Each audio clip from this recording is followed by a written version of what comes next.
أعوذ بالله من الشيطان الرجيم بسم الله الرحمن الرحيم قال الله سبحانه وتعالى في القرآن المجيد في القرآن الحميد ومن يرد الله أن يهديه يشرح صدره للإسلام وقال رسول الله صلى الله عليه وسلم من قال لا إله إلا الله دخل الجنة صدق الله العظيم ربي اشرح لي صدري ويسر لي أمري واحلل عقدة من لساني يفقهوا قولي رب زدني علما آمین یا رب العالمین۔ ہر طرح کی تعریف اللہ سبحانہ و تعالیٰ کے لیے ہے جو رب ہے تمام جہانوں کا اور جس کے اختیار میں ہم سب کی جان ہے اور بالآخر ہم سب کو اسی کی طرف لوٹ کر جانا ہے۔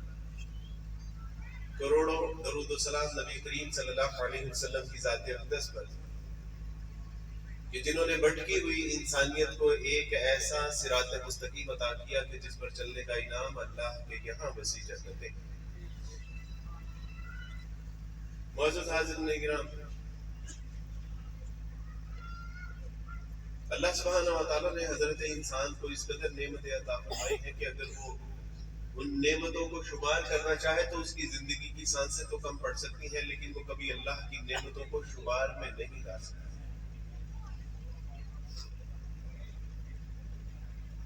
لیکن ایک نعمت اللہ سبحانہ و تعالیٰ کے یہاں ایسی بھی ہے کہ جس کو اللہ خود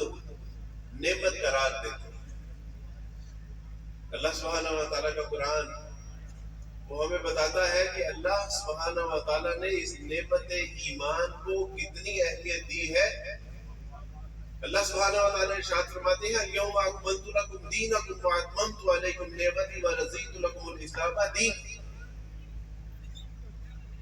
کہ بے شک آج میں نے تمہارا دین کامل اکمل مکمل کر دیا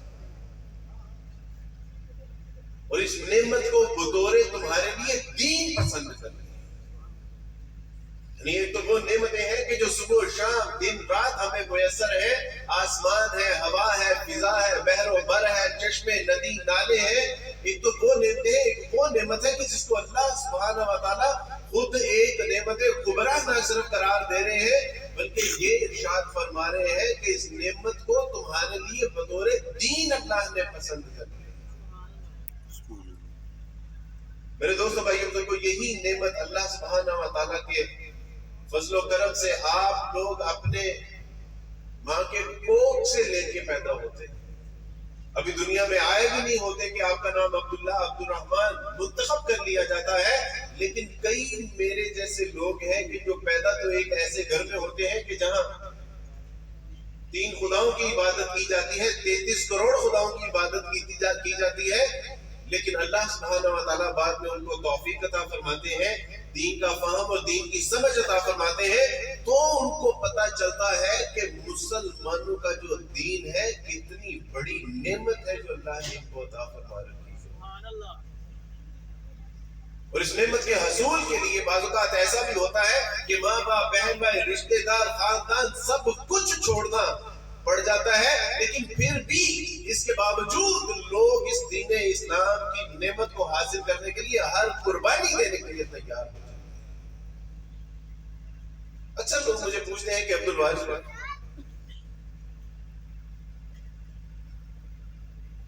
ٹھیک ہے آپ عیسائیت سے متنفر تھے، آپ نے عیسائیت کے عقائد و نظریات آپ کو سمجھ نہیں آ رہے تھے، اس میں عقیدہ تثلیث تھا، اس میں ابن اللہ کا عقیدہ تھا، اس میں کفارے کا عقیدہ تھا، اس میں مصلوبیت کا عقیدہ تھا، ٹھیک ہے، لیکن 4,500 کے لگ بھگ مذاہب دنیا میں پائے جاتے ہیں، صرف اسلام ہی کیوں منتخب؟ تو میں ان سے کہتا ہوں کہ اسلام اس لیے منتخب کیا کہ اللہ سبحانہ و تعالیٰ کی توفیق سے جو اسلام تصور توحید پیش کرتا ہے، اللہ کی قسم ایسا تصور توحید کائنات میں کہیں نہیں پایا جاتا۔ دعویٰ یہودی بھی کرتے ہیں کہ ہم ایک خدا کو مانتے ہیں، لیکن عزیر کو علیہ السلام خدا کا بیٹا بھی مانتے ہیں۔ عقیدہ عیسائیوں کا بھی یہی ہے کہ ہم ایک خدا میں مانتے ہیں، لیکن وہ کہتے ہیں کہ ایک خدا میں 3 شخص ہیں، یعنی باپ بیٹے روح القدس، اور شرک کا ارتکاب کرتے ہیں۔ ہندو بھی یہی کہتے ہیں کہ ہم پرماتما ایک ہی کو مانتے ہیں، وہ جو ایشور ہے ایک ہی ہے، لیکن اس کے باوجود وہ کہتے ہیں کہ 33 کروڑ جو ہے اس کے پر تو اللہ ان کے اندر خلوت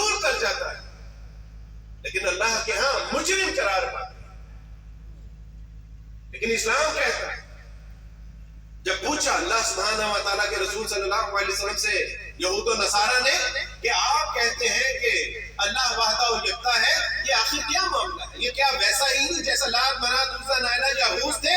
خدا تمہارا محمد ویسا ہی نہیں صلی اللہ علیہ وسلم؟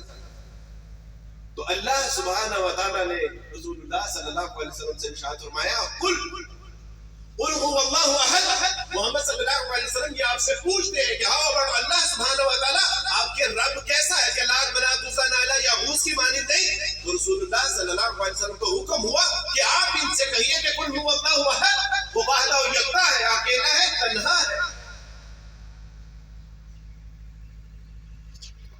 اللہ الصمد،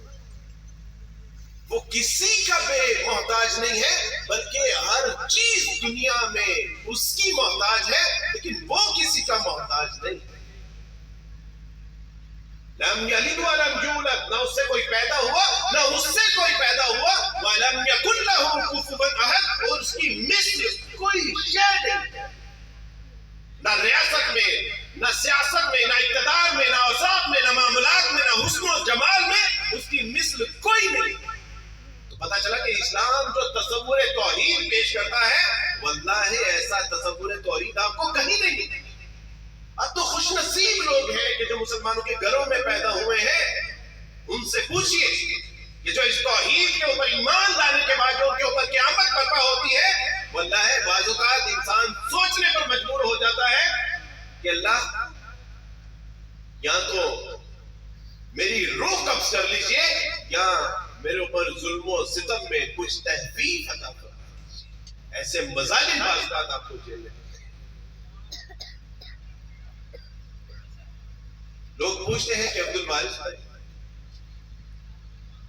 ایک تصور، ایک خدا کا تصور تو دیگر مذاہب بھی دیتے ہیں، آپ نے آخر یہی دین کیوں؟ میں نے کہا کہ جو اللہ سبحانہ و تعالیٰ جو نہ صرف ایک خدا کا جو تصور پیش کرتے ہیں وہ وحدہ و یکتا ہے، مسلمان اس کو مانتے بھی چونکہ تو۔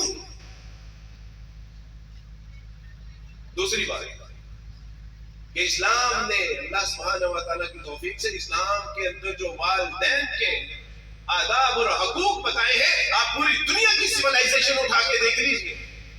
آپ مذاہب اٹھا کے دیکھ لیجئے، تہذیبیں اٹھا کے دیکھ لیجئے، لیکن جو قرآن والدین کے حوالے سے حکم اور تعلیم اور آداب بتاتا ہے، اسلام کہتا ہے وَلَا تَقُلْ لَهُمَا أُفٍّ، خبردار وہ والدین کہ جن کے گھر میں تمہارے ہونے کا احساس ہی ابھی پیدا ہوا تھا کہ انہوں نے کھٹا، تیکھا، میٹھا، ٹھنڈا، گرم کھانا پینا چھوڑا، وہ جس کے گھر میں تمہارے آنے کا احساس ہوا تھا، پہلے وہ 8 گھنٹے ڈیوٹی کرتا تھا، اب وہ 12 گھنٹے ڈیوٹی کرتا ہے، کیوں؟ کہ میرے گھر اولاد آنے والی ہے۔ وہ ماں 9 مہینے بوجھ پہ بوجھ جھیلتی ہوئی جب تمہیں جنم دیتی ہے تو گیلے پہ خود سوتی ہے، خوش پہ تمہیں سلاتی ہے۔ وہ والدین کہ جو اپنی ہڈیوں کا گودا تمہاری ہڈیوں میں بھرتے ہیں، اپنی طاقت قوت تمہارے اندر انجیکٹ کرتے ہیں، خود بوڑھے ہو جاتے ہیں، تمہیں جوان کر دیتے ہیں، وَلَا تَقُلْ لَهُمَا أُفٍّ، خبردار اب انہی والدین کے آگے تم نے لفظ اف بھی کہا۔ میں قابل ادیان کا طالب علم اور میں جانتا ہوں کہ دیگر مذاہب میں والدین کے کیا حقوق ہے، اللہ کی قسم یہ چھوٹا سا حکم ہے لیکن تمام مذاہب کے اوپر ایک حجت ہے۔ اگر یہود و نصارہ کے پاس کوئی ایسی تعلیمات ہے جو والدین کے حوالے سے ہے اور جس میں وہ مستحق بھی ہے، جس کا استحقاق بھی رکھتے ہیں کہ اللہ سبحانہ و تعالیٰ نے فرمایا کہ ان کی یعنی حکم عدولی، ان کو آنکھیں دکھانا، ان کے آگے زبان تراشی کرنا، یہ تو بہت دور کی بات ہے۔ لفظ اوف، اور ائمہ کرام نے لکھا ہے کہ لفظ اوف میں ماتھے کی پیشانی بھی شامل ہے کہ اپنے والدین کے آگے ماتھے کے اوپر پیشانی بھی نہیں۔ لوگ پوچھتے ہیں کہ عبد الوارث بھائی وہاں تو 4,500 مذاہب تھے، why you embrace only اسلام؟ صرف اسلام ہی۔ تو میں ان سے کہتا ہوں کہ اسلام نے ایک ایسی کتاب دی ہے کہ جس کے بارے میں اللہ سبحانہ و تعالیٰ خود ارشاد فرماتے ہیں لَوْ أَنزَلْنَا هَٰذَا الْقُرْآنَ عَلَىٰ جَبَلٍ لَرَأَيْتَهُ خَاشِعًا مُتَصَدِّعًا مِنْ خَشْيَةِ اللَّهِ، کہ یہ ایک ایسی کتاب ہے کہ جس کو اگر ہم کسی پہاڑ پہ نازل کرتے تو وہ دبتی پھٹتی ریزہ ہو جاتی۔ ایسی کتاب کہ جس کے بارے میں اللہ سبحانہ و تعالیٰ سے زندہ قرآن الف لام میم ذالک الکتاب لا ریب فیہ ھدی للمتقین، یہ ایسی کتاب ہے کہ جس میں شک شبہ، اس میں شک شبے کا شائبہ بھی نہیں ہے۔ اور مسلمانوں تم تو واللہ ہے تمہارے مقدر، تمہارے نصیب کے اگر صدقے بھی اتارے جائے تو پھر بھی واللہ ہے اس کا حق نہیں ادا ہو سکتا کہ اللہ نے کتنی بڑی نعمت سے تمہیں نواز رکھا ہے، ایک ایسا قرآن کہ جو کائنات کے تمام مسائل کا حل پیش کرتا ہے۔ اس وقت پوری دنیا میں سب سے بڑی بیماری ٹینشن، انزائٹی، ڈپریشن اور سٹریس کی ہے، اور پوری دنیا میں جو دوا بکتی ہے وہ ٹینشن، انزائٹی، ڈپریشن اور ٹینشن کی ہے، اور قرآن اس کا علاج بنا کر بھیجا گیا تھا۔ الا بذکر اللہ تطمئن القلوب۔ اے بے قرار دلوں کے حامل لوگوں، اے بے چین لوگوں، اے جن کی زندگیاں سکون سے عاری ہو چکی ہے، محروم ہو چکی ہے، جن کی زندگیوں میں اضطراب نہیں، سکون نہیں، امن نہیں، سلامتی نہیں، الا بذکر اللہ تطمئن القلوب۔ اے جان لو لوگوں، اللہ سبحانہ و تعالیٰ نے تمہاری زندگیوں کا سکون، چین، آرام، تمہاری دنیا اور آخرت کی فلاح و بہبود اس قرآن میں رکھی ہے، لیکن ہم نے کہا کہ اللہ سبحانہ و تعالیٰ سے ڈھونڈ کے نہ ہوتا ہے۔ ٹھیک ہے، اللہ کی قرآن ہے، ہم پڑھتے ہیں، رمضان کھول بھی لیتے ہیں، ہمارا حال تو یہ ہے آج کیوں زلیل کے کل تک نہ تھی پسند گستاخ کے فرشتہ ہماری جناب میں۔ آپ تصور کیجئے کہ اقبال کہتے ہیں، اقبال نے اس میں جو مرثیہ کہا، اقبال نے اس میں جو مرثیہ کہا وہ سننے سے کچھ کرتا۔ اقبال کہتے ہیں کہ قلب میں سوز نہیں، روح میں احساس، کچھ بھی پیغام محمد کا تمہیں پاس نہیں۔ وہ جو محمد صلی اللہ علیہ وسلم ایک نسخہ کیمیا لے کے آئے تھے، جس کے بارے میں امام کہتے ہیں کہ اتر کر ہیرا سے صبح قوم آیا اور اس نسخہ کیمیا ساتھ لایا، وہ بجلی کا کڑکا تھا یا صوت ہادی، عرب کی زمین جس نے ساری ہلا دی۔ وہ نسخہ کیمیا ہمارے گھروں میں پڑا بوسیدہ ہو رہا ہے، لیکن احساس نہیں ہے وہ محمد صلی اللہ علیہ وسلم جو پیغام لے کے آئے تھے۔ اقبال کہتے ہیں کہ وہ زمانے میں معزز سے مسلمان ہو کر اور تم خار ہوئے تارک قرآن ہو کر، اسی جو کامیابی اور کامرانی کی کتاب تھی، وہ جو نصاب حیات تھا، وہ جو جنت میں لے جانے کا ذریعہ تھا، وہ جو دنیا میں کامیابی اور کامرانی کی ضمانت تھی، آج ہم نے اس کو محض ایک کتاب سمجھ کے گھر میں رکھ دیا۔ آج دیکھیں 57 مسلم ممالک ہیں، لیکن پیشاب کے اوپر جاگ کی مانند بنے پڑے۔ وہ کہتے ہیں کہ عبد الوارث 4,500 مذاہب ہیں، لیکن صرف اسلام ہی، میں کہتا ہوں کہ اسلام نے جو درس احساس کیا، آج وہ مسلمان اتفاق سے بھول چکا ہے۔ اور اللہ سبحانہ و تعالیٰ پتا تھا کہ ایک وقت آئے گا کہ جب مسلمان اس احساس سے محروم ہوں گے۔ اللہ سبحانہ و تعالیٰ نے بھی کیڑے مکوڑوں سے ہماری تربیت کی۔ سورہ نمل، یا ایھا النمل ادخلوا مساکنکم۔ میں نے کہا کہ استاد جی یہ قرآن اتنا جلیل القدر لوح محفوظ میں جبرائیل لے کے نازل ہوتے ہیں، جس کے بارے میں عربی شاعر کہتے ہیں کلام الملوک ملوک الکلام، کہ جو بادشاہوں کا کلام ہوتا ہے وہ کلاموں کا بادشاہ ہوتا ہے۔ میں نے کہا کہ استاد جی یہ بادشاہوں کے کلام، یہ کلاموں کا بادشاہ، اس میں ایک چیونٹی کا تذکرہ ہے، اور وہ چیونٹی کیا کہتی ہے؟ یا ایھا النمل ادخلوا مساکنکم، آپ نے اپنی دلوں میں گھس جاؤ، کہیں ایسا نہ ہو کہ سلیمان کا لشکر آئے اور تمہیں اپنے پاؤں تلے رون دے اور ان کو خبر تک نہ ہو۔ میں تو استاد جی واٹ از دیٹ؟ استاد جی یہ کیا ہے؟ ایک اتنا عظیم کلام لوح محفوظ میں پہاڑوں پہ نازل ہو تو وہ دبے پھٹے ریزہ ہو جائے، لیکن کلام اس کے اندر جو ہے وہ چیونٹی کا نقل کیا جا رہا ہے۔ استاد جی نے فرمایا کہ بیٹا یہ جو درس احساس ہے نا اس چیونٹی کے اندر، اللہ سبحانہ و تعالیٰ نے کہا کہ دیکھو یہ درس احساس سکھا جو تمہیں انسانوں سے معتبر کرتا ہے، جو تمہیں انسانوں سے مختلف کرتا ہے، جو تمہیں اعلیٰ و ارفع کرتا ہے، جو تمہیں اشرف المخلوقات بناتا ہے۔ جب تمہارے اندر سے یہ احساس جاتا رہے تو میرے قرآن میں ایک چیونٹی کا تذکرہ ہے، اس چیونٹی سے درس لینا کے احساس کیا ہوتا ہے، اور جب وہ احساس ہوتا ہے تو وہ محجم